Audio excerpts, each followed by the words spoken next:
بسم اللہ الرحمن الرحیم۔ اللہ تعالیٰ نے حضرت موسیٰ علیہ السلام اور حضرت خضر علیہ السلام کا قصہ قرآن کریم کی 18ویں سورۃ الکہف کی آیت نمبر 60 سے آیت نمبر 82 تک میں تفصیل سے بیان فرمایا ہے۔ اس واقعے کی تفصیل صحیح بخاری و مسلم میں بھی ہے۔ واقعہ کچھ اس طرح ہے کہ حضرت موسیٰ علیہ السلام بنی اسرائیل کو کھڑے ہو کر خطاب فرما رہے تھے کہ ان سے پوچھا گیا کون سا شخص سب سے زیادہ علم والا ہے۔ حضرت موسیٰ علیہ السلام نے فرمایا کہ میں۔ اس پر اللہ تعالیٰ نے ان پر عتاب فرمایا کیونکہ انہوں نے علم کی نسبت اللہ تعالیٰ کی طرف نہیں کی۔ اللہ تعالیٰ نے حضرت موسیٰ علیہ السلام سے فرمایا کہ کیوں نہیں، میرا ایک بندہ ہے جہاں دو دریا آ کر ملتے ہیں وہاں رہتا ہے اور تم سے زیادہ علم والا ہے۔ حضرت موسیٰ علیہ السلام نے عرض کیا اے رب العالمین، میں ان سے کس طرح مل سکوں گا؟ اللہ تعالیٰ نے فرمایا کہ ایک مچھلی پکڑ کر اسے اپنے تھیلے میں رکھ لینا، جہاں وہ مچھلی گم ہو جائے بس میرا بندہ وہیں تم کو ملے گا۔ چنانچہ حضرت موسیٰ علیہ السلام نے مچھلی لے لی اور اسے ایک تھیلے میں رکھ لیا۔ پھر حضرت موسیٰ علیہ السلام اور آپ کے رفیق سفر حضرت یوشع بن نون روانہ ہوئے۔ جب یہ چٹان پر پہنچے تو سر سے ٹیک لگا لی۔ حضرت موسیٰ علیہ السلام کو نیند آ گئی اور مچھلی تڑپ کر نکلی اور دریا کے اندر چلی گئی اور اس نے دریا میں اپنا رستہ بنا لیا۔ اللہ تعالیٰ نے مچھلی سے پانی کے بہاؤ کو روک دیا اور اس جگہ ایک سرنگ وجود میں آ گئی۔ حضرت موسیٰ علیہ السلام اور ان کے رفیق اس دن اور رات کے باقی حصے میں چلتے رہے۔ جب دوسرا دن آیا تو حضرت موسیٰ علیہ السلام نے اپنے رفیق سفر سے فرمایا کہ اب ہمارا کھانا لاؤ کیونکہ ہم اپنے سفر میں بہت تھک گئے ہیں۔ حضرت موسیٰ علیہ السلام نے اس وقت تک کوئی تھکان محسوس نہیں کی تھی جب تک وہ اس مقررہ جگہ سے آگے نہ بڑھ گئے جس کا اللہ تعالیٰ نے انہیں حکم دیا تھا۔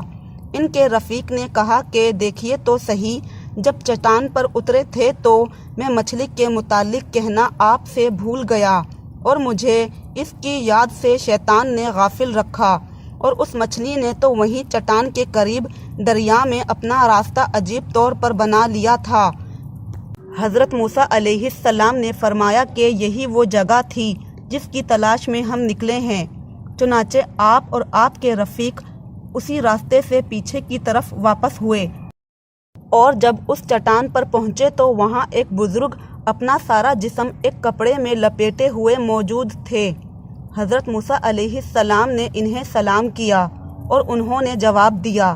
پھر فرمایا کہ تمہارے خطے میں سلام کا رواج کہاں سے آ گیا؟ حضرت موسیٰ علیہ السلام نے فرمایا کہ میں موسیٰ ہوں۔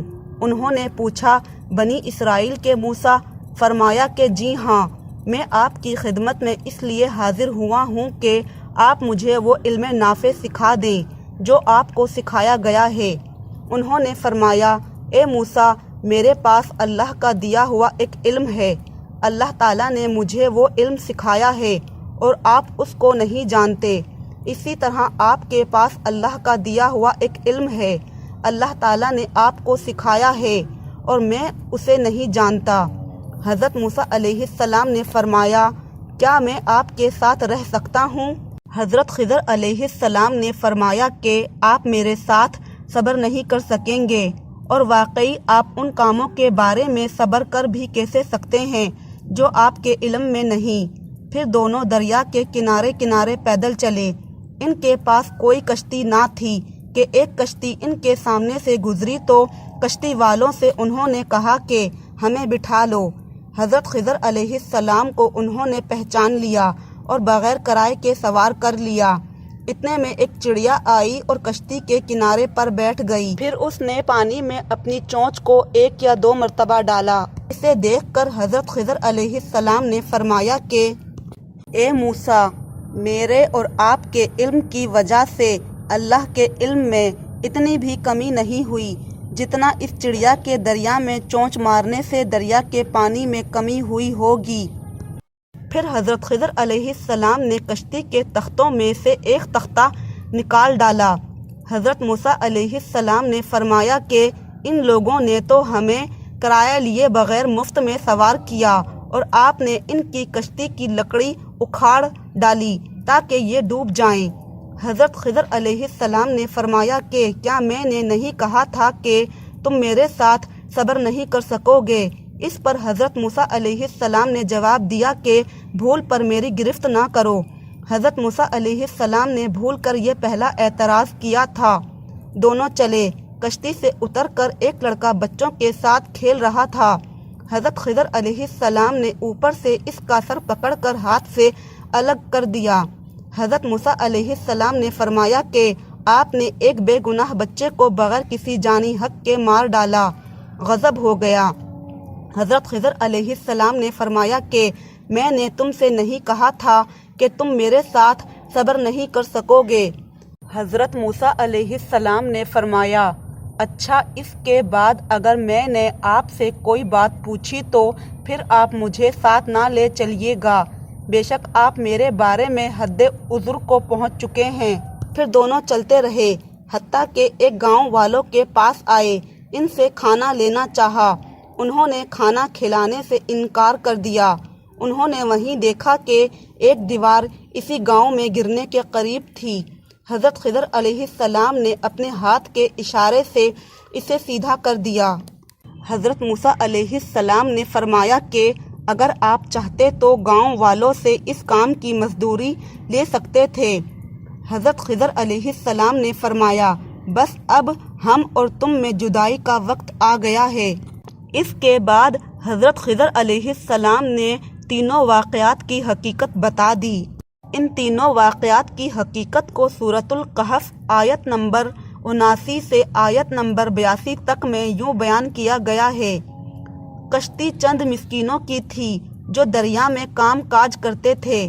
میں نے اس میں توڑ پھوڑ کرنے کا ارادہ کر لیا کیونکہ ان کے آگے ایک بادشاہ تھا جو ہر ایک صحیح سالم کشتی کو جبراً ضبط کر لیتا تھا، اور اس لڑکے کے ماں باپ ایمان والے تھے۔ ہمیں اندیشہ ہوا کہ وہ بڑا ہو کر بد کردار ہوگا، کہیں یہ اپنی سرکشی اور کفر سے انہیں عاجز و پریشان نہ کر دے۔ اس لیے ہم نے چاہا کہ انہیں ان کا پروردگار اس کے بدلے اس سے بہتر پاکیزگی والا اور اس سے زیادہ محبت و الفت والا بچہ عنایت فرمائے۔ دیوار کا قصہ یہ ہے کہ اس شہر میں 2 یتیم بچے ہیں جن کا خزانہ ان کی اس دیوار کے نیچے دفن ہے۔ ان کا باپ بڑا نیک شخص تھا، تو تمہارے پروردگار نے چاہا کہ وہ بچے اپنی جوانی کو پہنچ جائیں اور اپنا یہ خزانہ نکال لیں۔ یہ تمہارے پروردگار کی مہربانی ہے اور یہ کام میں نے اپنی طرف سے نہیں کیے، اور یہ تھی اصل حقیقت ان واقعات کی جن پر تم سے صبر نہ ہو سکا۔ نبی کریم صلی اللہ علیہ وسلم نے فرمایا اللہ تعالیٰ موسیٰ علیہ السلام پر رحم کرے، اگر انہوں نے صبر کیا ہوتا تو ان کے مزید واقعات ہمیں معلوم ہوتے۔